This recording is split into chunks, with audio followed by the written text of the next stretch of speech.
Hey, it's Matt, your average gamer, and this is my Death's Poker build. This is a very, very high damage build that utilizes Death's Poker.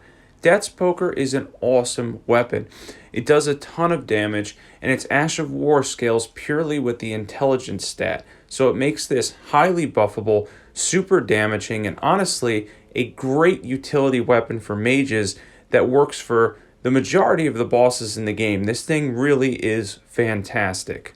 So we're able to do massive damage with this thing. This thing is a very powerful weapon, and it gives us a lot of variety. The Ash of War can actually be utilized in 3 different ways, which is a ton of variety for a single weapon.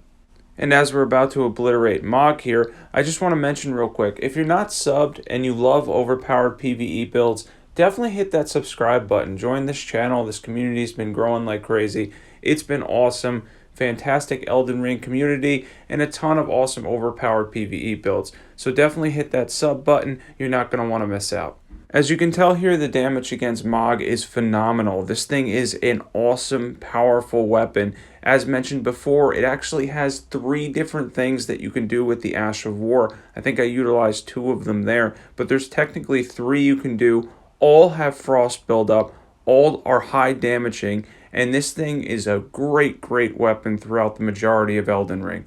Another thing to note is, much like Mog, larger targets, not necessarily the dragons, we'll show that in a minute, but as far as the tree avatars go, they're very easy to kill with this because they stand still a lot, they don't really move a ton, and they're going to get hit with that flame, well, I guess it's technically magic that's on the ground because it does all magic damage, and they just get obliterated by it. This works awesome against them. It's an excellent answer for the tree avatars. If you have a hard time with them, this is a weapon that can absolutely obliterate them. Now, interestingly to note about scaling, this thing seems to think that it has a D in intelligence scaling, but weirdly enough, as far as the Ash of War is concerned, it actually seems to scale much higher. The Ash of War for this scales purely on magic damage and your INT stat.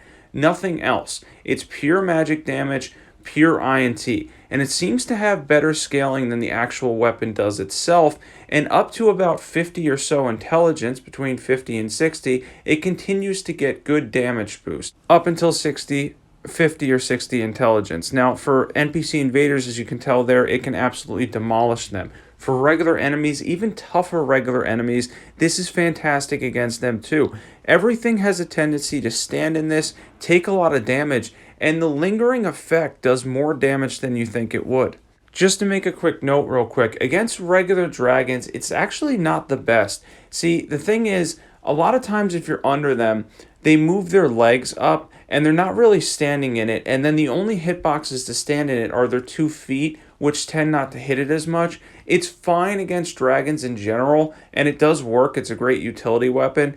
But as far as that lingering effect, even though they're a large target and you think it would do a ton of damage against them, it's just okay against dragons. With some simple buffs that we're using here, like Howl, Shabribri, and Golden Vow, as you can tell, even on Journey 7, when everything is stacked up and has a ton of HP, it goes down very easily.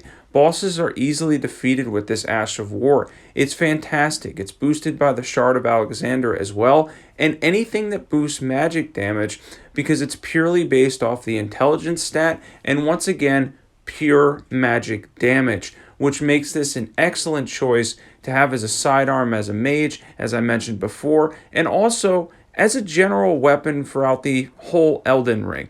By the way, this is around the area where you get it. You have to kill a Deathrite bird in that area in Caelid. Not too hard to get, and if you're able to take him on, even though he's quite tough, you can get it very early game.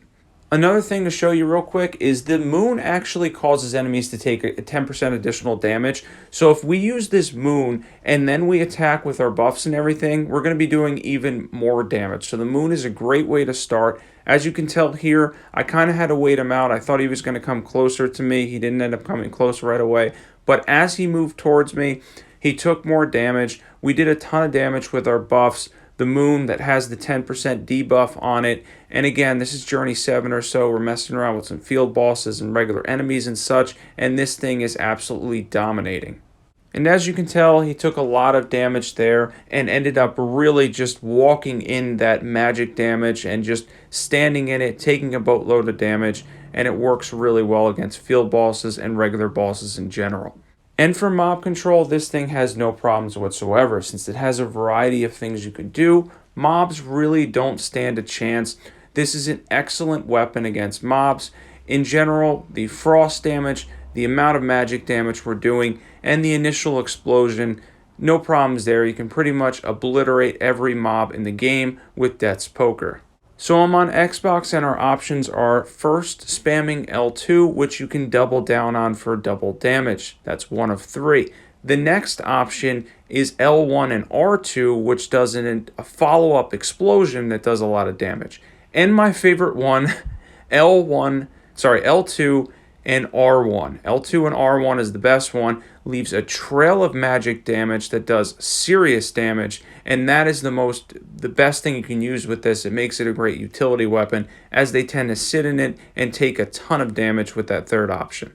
So as for Placidusax here, I threw in a summon just for fun to see how much damage I can stack up by utilizing this thing under him, since he's a large sitting target, and this leaves a fantastic trail of damage behind it to kind of see how much damage I could stack, because this is a really great weapon, and we have a great build for this. We really do, to do a lot of damage and maximize its damage potential.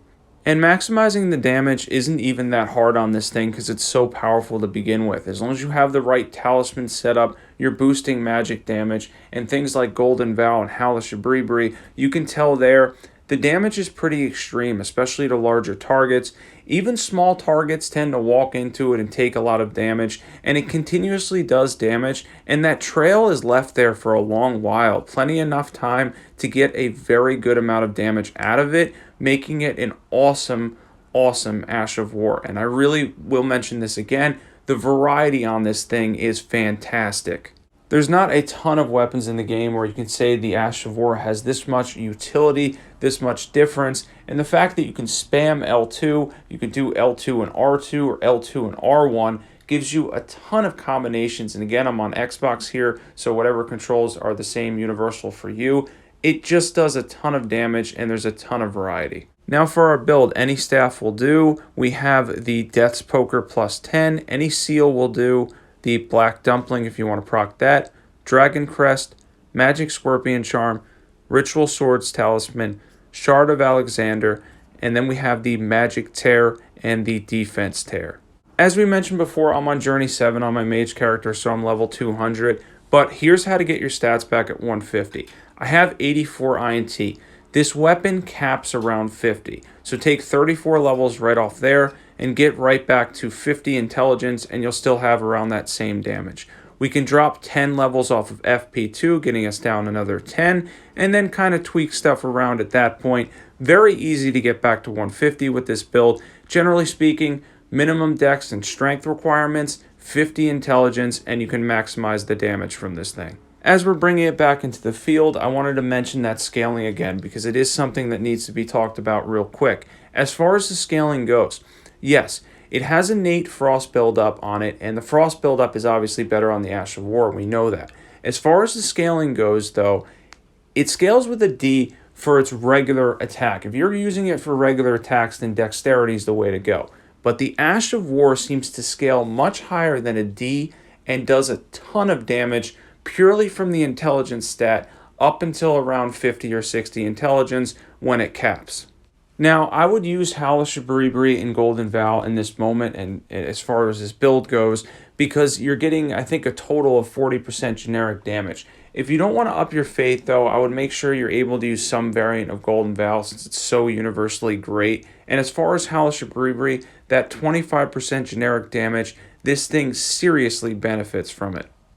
And this thing leaves a trail of literal frost and magic damage, does a ton of damage, and frost buildup on the Ash of War. This is really a fun weapon to use. I didn't know how good it was, but I realized it now. This thing is fantastic, highly buffable, and does a ton of damage. Last thing to note is you can actually combine the Ashes of War, which makes it even better utility weapon. You can do something, and I just used this boss as an example, like L2 and R1 for the trail, and then L2 and R2 with the follow-up explosion, and absolutely obliterate anything in your way. As you can tell, that's really an effective method for defeating a ton of field bosses and unsuspecting enemies. Everything build-wise is in the description below. If you're not subbed, definitely sub to this channel if you love overpowered PvE builds. Thanks for watching, everybody, and I'll catch you guys there.